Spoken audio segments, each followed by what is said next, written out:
Hi, this is Kerry Artak with Wicked Stocks, bringing you your daily Tesla report for Tuesday, May 19th, 2026. Let's take a look at the chart. Start with the big picture. This is a weekly chart, goes back several years. 440.60, certainly part of a range of resistance, but the more significant is in the low 450s.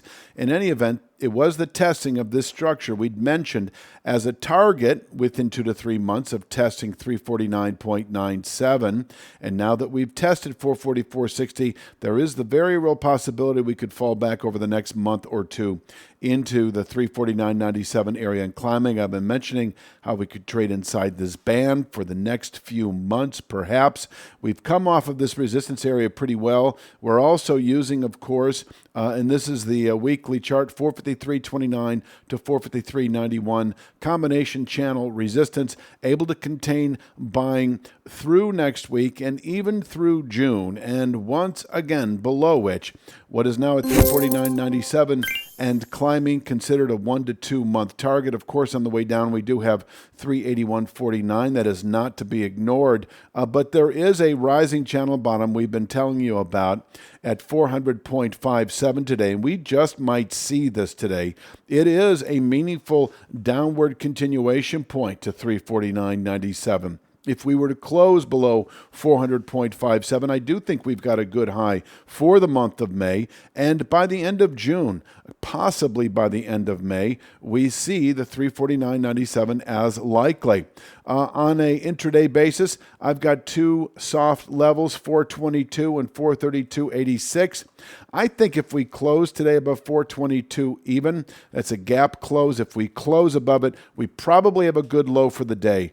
Yes, we've got 432.86, et cetera, but, you know, as I look at this chart, I think with the aggressive sell-off that has played out over the last few days, closing above 422 even does carry with it a momentum reversal that should, within 3 to 5 days, result in retesting this low 450s resistance that I've also shown on the weekly chart. So, you know, bottom picking 400.57, anticipating upward rotation within 1 to 2 weeks back into the low 450s. So 400.57 is really our key pivot point as we move through the rest of May inside of what is resistance in the 450s, the low 450s, and support in the 340s. And you've got a pivot point that's not really shown here at 400.57. So if we do close today below 400.57, we should see 381.49 within just a few days. And that would probably contain selling pressures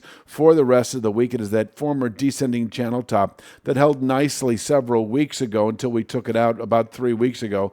And that could be it for the week. But I do think that if we close today below 400.57, we can expect bearish continuation over the next 3 to 5 weeks or sooner. Could be within a couple of weeks, 349.97, where one should cover any short position and consider reversing and aggressively pursuing the long side of the market as we can continue then through the rest of the year above 349.97. If you're finding value in this analysis, it's only a glimpse of what we offer. Your real trading edge starts at wickedstocks.com. Each week, premium members receive 2 high-probability stock picks. Each one comes with a complete trade plan, including exact entry, profit target, stop loss, and regular updates so you can manage the trade with confidence. You'll also get daily video analysis in the top traded markets, the SPY, the Triple Q, and Nvidia, highlighting the key price levels, trends, and trade setups we're focused on. Whether you're day trading or swing trading, these insights help you zero in on the highest quality opportunities with clarity. Start your 2-week free trial and trade with clarity from day one. Now for the upside, one more time, I do want to mention that if we do close today above 422, well, let me back up a little bit. We probably don't have these properly weighted. 422 even could be considered a session containment level. it is very nuanced, but I will say let's go through a scenario here where we push through 422 even today, test 432.86, and that's it for the day. But if we then also close above 422, I do think if you're short and if you've been short from the 450s, anticipating 400.57, you should at the very least lighten up on that trade, if not reverse and go long altogether, because I do think a settlement today above 422 even does carry with it the low 450s again within the week. If we do close the week above the 453.91 area, we enter a new phase of longer-term bullish continuation over the following 2 to 3 months. I would expect the 541.84 long-term channel top. I do want to mention just a little bit about Nvidia. Nvidia is also approaching a channel bottom. We've got Tesla at 400.57, but Nvidia at 211.20. We're just throwing it out there because this is a formation that is climbing daily through the week. It is one to be pursued on the long side because from here we can round up to what we have as long-term resistance in the low 240s.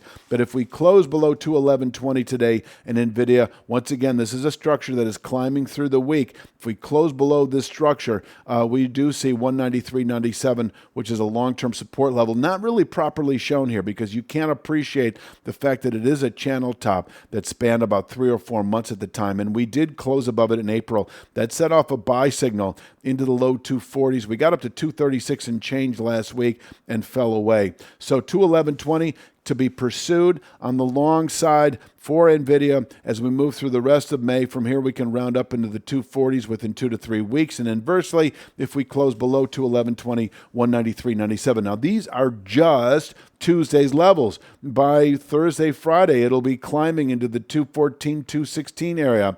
And so if you want to see these, my suggestion is to go to wickedstocks.com and take advantage of our 2-week trial. We provide daily Nvidia analysis every day, hence daily Nvidia analysis. And so you may have remembered this. We rolled into the subscription side of wickedstocks.com, but we offered Nvidia for several years every day on YouTube. Just want to remind you that we are covering it every day, and you can still see it by going to wickedstocks.com. I think that pretty much rounds it out. I am going to leave it at that for Tuesday's Daily Tesla Report. You have a great day.